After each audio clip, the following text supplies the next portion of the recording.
On August 22nd, 1485, an English king rode into battle wearing his crown. By the end of that day, that crown lay lost in the mud, and England would never be the same again. This wasn't just a battle. It was the end of a royal line, the fall of a king, and the beginning of a dynasty that would shape history for over a century. So how did the Battle of Bosworth Field turn out the way it did? And why did one moment decide the fate of England? For more than 30 years, England had been torn apart by the Wars of the Roses, a brutal struggle between two branches of the royal family, the House of York and the House of Lancaster. By 1483, the Yorkist king, Richard III, had taken the throne. He was an experienced commander and a capable ruler, but his reign was clouded by suspicion.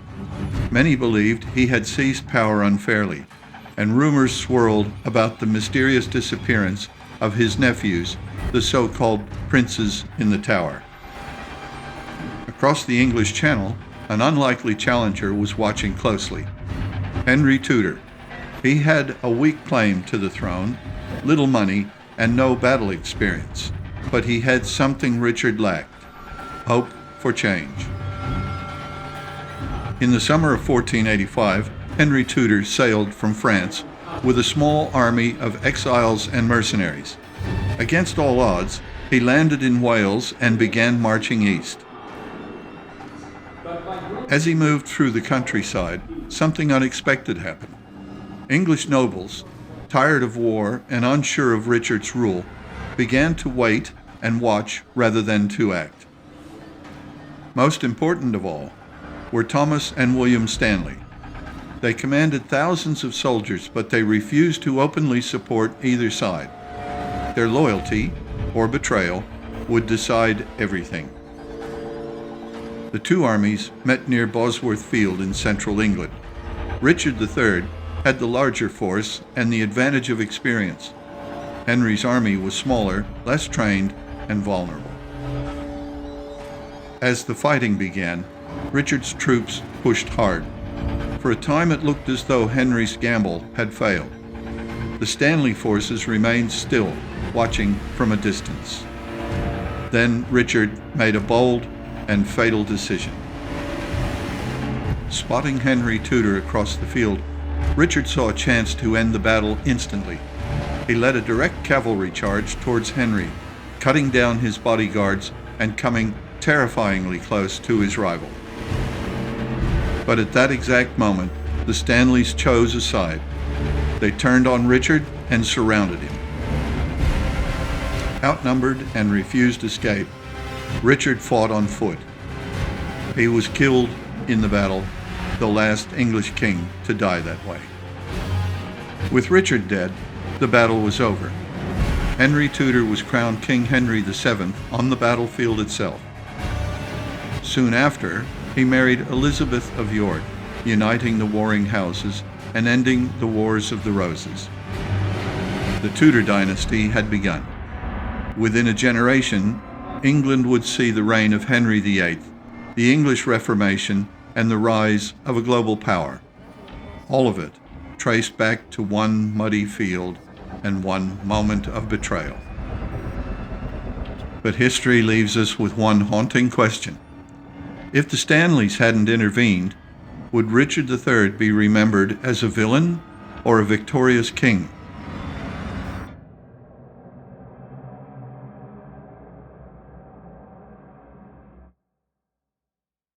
For more than 5 centuries, no one knew where Richard was buried.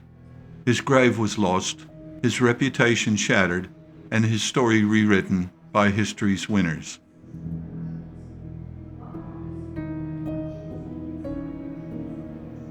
Then, in 2012, archaeologists dug beneath a simple car park in Leicester and found the remains of the lost king.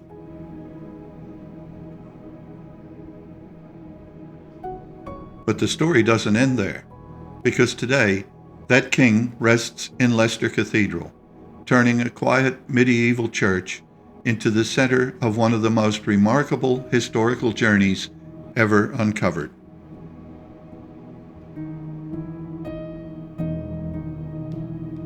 Leicester Cathedral stands in the heart of the city. Its origins stretch back over 1,000 years. While the current building largely dates from the medieval period, the site has long been a place of Christian worship and community life.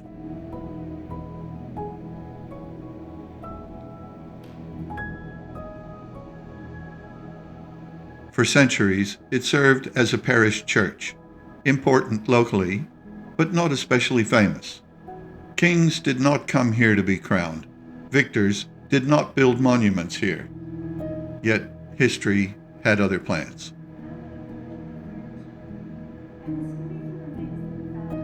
After the Battle of Bosworth Field, Richard was denied the honors normally given to royalty.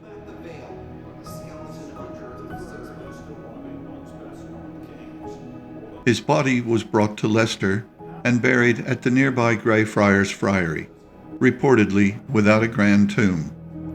Over time, the friary was destroyed, the land was redeveloped, and Richard's burial place faded into legend.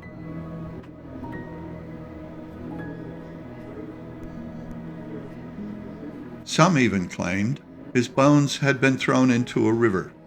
For centuries, no one knew for sure.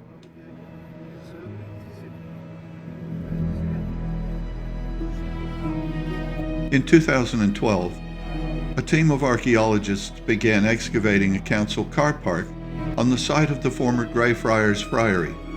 What they uncovered stunned the world.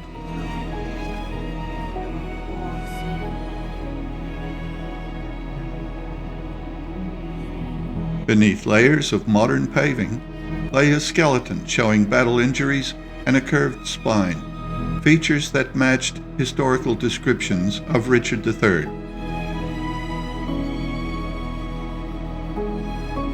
DNA testing confirmed it. Against all odds, the lost King of England had been found.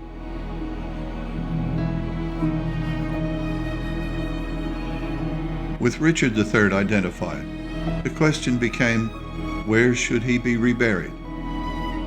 Leicester Cathedral was chosen because of its proximity to the original burial site and its historical connection to the story. The cathedral underwent significant changes to prepare for this moment, including the creation of a new tomb and memorial space.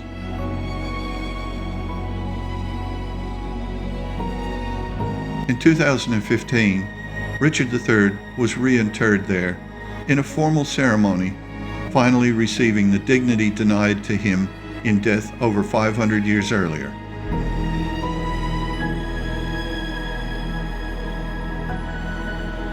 Today, Leicester Cathedral is both a place of worship and a site of reflection. Visitors come not just to admire its architecture, but to consider how history, science, and storytelling intersect.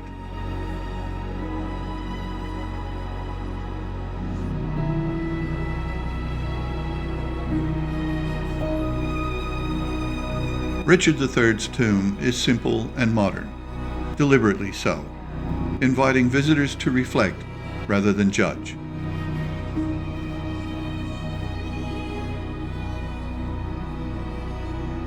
Nearby displays explore his life, death, and the myths that surrounded him for centuries.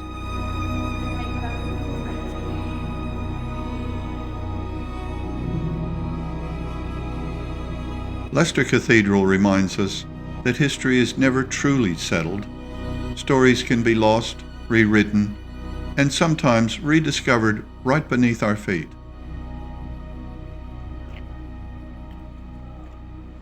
If you're enjoying our videos, take a moment to like and subscribe. That lifts the profile of our channel and makes it easier for other people to find it. See you next time.